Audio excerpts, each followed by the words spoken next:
Sector से दो share पर फोकस करते हैं, हिंदुस्तान जिंक और वेदांता। याद रखें, हिंदुस्तान जिंक पिछले कुछ दिनों से फोकस में रहा है। वेदांता अपनी हिस्सेदारी बेचना चाहती थी ओएफएस के द्वारा, वो हो चुका। और आज बड़ी न्यूज आई है जहां पर हिंदुस्तान जिंक के बोर्ड ऑफ डायरेक्टर्स ने डिविडेंड का ऐलान किया है। 19 रुपए प्रति शेयर का ये डिविडेंड होगा। एनालिस्ट का मानना था कि 10 रुपए प्रति शेयर के आसपास हो सकता है। तो उम्मीद से अच्छे डिविडेंड के चलते स्टॉक में आधे एक घंटे में अच्छी खासी तेजी दिखी है। करीब 3.5% की तेजी हिंदुस्तान जिंक पर दिखी है। याद रखें, टोटल करीब 8,000 करोड़ रुपए का ये डिविडेंड होता है और वेदांता करीब 65% हिस्सेदारी वेदांता के पास है हिंदुस्तान जिंक की, जिसके चलते करीब 5,000 करोड़ रुपए का डिविडेंड वेदांता को मिलेगा। इसी के चलते वेदांता रिसोर्सेज, जो वेदांता की पेरेंट कंपनी है, उनके जो डेट कंसर्न्स है वो भी कम होते हुए नजर आएंगे। कंपनी ये डिविडेंड से मिले पैसे और ओएफएस से मिले पैसों का इस्तेमाल डेट रीपेमेंट के लिए करेगी, जिसके चलते दोनों ही स्टॉक्स आज फोकस में है। टेक्निकल राय भी ले लेते हैं। सुमित, आपसे पूछना चाहूंगी, हिंदुस्तान जिंक में पिछले 3-4 दिनों में तो करीब 15 से 20% की गिरावट दिखी है, लेकिन आज 3% की तेजी। क्या राय बनेगी हिंदुस्तान जिंक और वेदांता पर? देखिए, दोनों ही स्टॉक में एक कॉमन थिंग है कि दोनों ही काफी अच्छी तरह से गिरावट झेल चुके हैं, लेकिन अभी रिसेंटली आप देखेंगे तो एक पुल बैक का अपॉर्चुनिटी दे रहे हैं।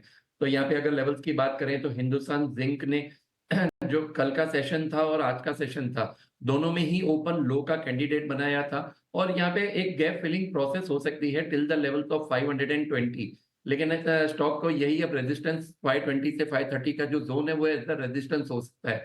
तो अगर किसी ने फ्रेश यहाँ पे पोजीशन बनाई है तो 520 से 530 का जो जोन है वो एक प्रॉफिट बुकिंग की तरह यूज कीजिए। इससे ऊपर का एक्सपेक्टेशन थोड़ा सा कम रहेगा।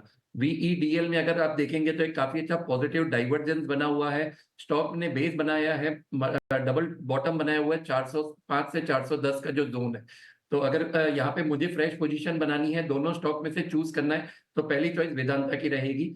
यहाँ पे लेवल्स की बात करें तो 447 करंट मार्केट प्राइस है। स्टॉप लॉस आप मेंटेन करेंगे 427 का फॉर द टारगेट ऑफ 480। बिल्कुल, तो ये राय है हिंदुस्तान जिंक और वेदांता। हिंदुस्तान जिंक में आज के ट्रेडिंग सेशन में अच्छी तेजी दिखी है। इसके अलावा शुगर सेक्टर से बलरामपुर चीनी पर फोकस करते हैं। याद रखें, कल के ट्रेडिंग सेशन में भी शुगर स्टॉक्स में अच्छी तेजी दिखी थी। ऐसे रिपोर्ट्स थे कि एथेनॉल के प्राइसेस बढ़ सकते हैं, शुगर का एमआरपी भी बढ़ सकता है, मिनिमम रिटेल प्राइस, जिसके चलते शुगर शेयरों में अच्छी खासी तेजी थी। इनफैक्ट जेएम फाइनेंशियल्स की आज एक रिपोर्ट आई है बलरामपुर चीनी पर, जहां उन्होंने खरीदारी की राय बरकरार रखी है और 640 रुपए प्रति शेयर का लक्ष्य दिया है। बलरामपुर चीनी ने फरवरी में इस साल पॉलीलैक्टिक एसिड के लिए 2000 करोड़ का इन्वेस्टमेंट किया था और पॉलीलैक्टिक एसिड एक सब्स्टिट्यूट है प्लास्टिक का, तो सस्टेनेबल है, एनवायरमेंट फ्रेंडली है।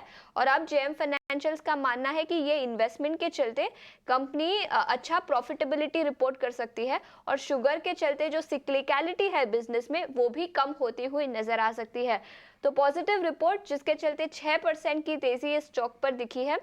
सोनी, क्या राय बनेगी बलरामपुर चीनी पर और शुगर सेक्टर से और कोई स्टॉक्स जो आपको दिख कर आ रहा है? पे मुझे लगता है बलरामपुर चीनी जो है वो ऑलरेडी काफी टाइम से चला हुआ है। 520 के ऊपर उसने एक ब्रेकआउट दिया था, आज करीबन 560 के पास ऑलमोस्ट आ गया है। सो यहाँ पे थोड़ा सा प्रॉफिट बुक कर देना बेटर रहेगा। और या तो अगर प्रॉफिट बुक कर दीजिए या तो फिर आपको 525 के यहाँ पे स्टॉप लॉस को ट्रेल कर देना बेटर है यहाँ पे। सो मेरे ख्याल से थोड़ा सा पॉजिटिव ट्रेंड है, बट अगर डिप मिलता है तो डिप में बाई करना बेटर है। सो एंटायर शुगर स्पेस में अभी यहाँ पे ही एक अच्छा मोमेंटम नजर आ रहा है। But apart from the sugar space कोई और स्टॉक में अगर हम देखें जहाँ पे अच्छा ब्रेकआउट अभी नजर आ रहा है या फिर रिवर्सल पैटर्न नजर आ रहा है, तो अभी जो स्पॉट करे थे कॉन्कोर में, आई थिंक कॉन्कोर में एक अपॉर्चुनिटी यहाँ पे नजर आ रहा है जहाँ पे वो रिवर्सल ले रहा है 960 के अच्छे सपोर्ट के साथ। सो करंट लेवल से भी आप बाई कर सकते हैं। 960 सपोर्ट यहाँ पे काफी स्ट्रॉन्ग है और पहला टारगेट यहाँ पे बनेगा 1010। तो उसके ऊपर अगर सस्टेन करता है तो एक एक्सटेंडेड टारगेट आपको 1030 की तरफ भी नजर आ सकता है। तो ये राय थी शुगर शेयरों पर। अच्छी खासी तेजी आज के ट्रेडिंग सेशन में बलरामपुर चीनी पर भी दिखी है। आगे बढ़ते हैं, अगले सेगमेंट पर फोकस करते हैं। अभी सोनी जी ने पीएफसी की बात भी की थी और हम देख रहे हैं कि फिनांस से जुड़े शेयरों में एक अलग तरह की रौनक नजर आ रही है। श्रीराम फिनांस मणप्पुरम फाइनेंस, एम&एम फाइनेंस, बजाज फिनसर्व, इन सब में 2 से 3-4% की तेजी हम इस वक्त देख पा रहे हैं। पीएफसी के बारे में बात ही की अभी सोनी जी ने। इसके अलावा जब पीएफसी की चर्चा होती है तो आरईसी की चर्चा भी बड़ी जरूरी हो जाती है। आरईसी हो, चोला फाइनेंस हो, इसमें भी 2 से 2.5% की तेजी हमें साफ तौर पर नजर आ रही है। सोनी जी, मैं आपके पास ही आना चाहूंगा। पीएफसी पे तो आपने खरीदारी की राय दे दी, बहुत सारे स्टॉक्स का मैंने जिक्र किया। अगर हम फाइनेंस शेयरों को देखें तो बताइए किस तरह की रणनीति लेकर चलनी चाहिए, आपका नजरिया फिलहाल क्या है? जी डेफिनेटली प्रशांत जी, यहाँ पे हम देखेंगे तो आज फाइनेंस काफी स्ट्रांग है एक सेक्टर। इनफैक्ट बैंक निफ्टी और फिन निफ्टी ही पूरा लीड किए हैं मार्केट को इन और निफ्टी को भी। So along with Bajaj finance और पीएफसी, यहाँ पे आरईसी भी काफी अच्छा लग रहा है। एक छोटा सा रेजिस्टेंस है टुवर्ड 600, उसको अगर क्रॉस करता है तो शॉर्ट कवरिंग काफी तेज नजर आएगी आरईसी में टुवर्ड 625 630 के लेवल्स। सो करंट लेवल पे आरईसी भी बाय कर सकते हैं, 590 के स्टॉप लॉस के साथ यहाँ पे बाय कर सकते हैं 625 630 टारगेट। इसके साथ हम देख सकते हैं कि श्रीराम फाइनेंस, मुथूट फाइनेंस में भी एक अच्छा आज यहाँ पे ब्रेकआउट आया है। सो मुथूट फाइनेंस पे काफी स्ट्रॉन्ग नजर आ रहा है यहाँ पे। सो करंट लेवल से मुथूट फाइनेंस भी एक अच्छा बाई बन रहा है। 1800 के ऊपर एक अच्छा ब्रेकआउट तो कंटिन्यू करके सस्टेन कर रहा है। आज यहाँ पे हम देख सकते हैं कि अपनी जो 20 ईएमए है यानी कि 1830 के लेवल के साथ सपोर्ट पकड़ते हुए ऊपर आया है, तो मुथूट फाइनेंस पे काफी नजर अच्छा लग रहा है यहाँ से। जो प्रीवियस उसका एक हाई था टुवर्ड्स 1910, उसको दोबारा टेस्ट कर सकता है। सो करंट लेवल से आप बाय कर सकते हैं 1830 स्टॉप लॉस के साथ।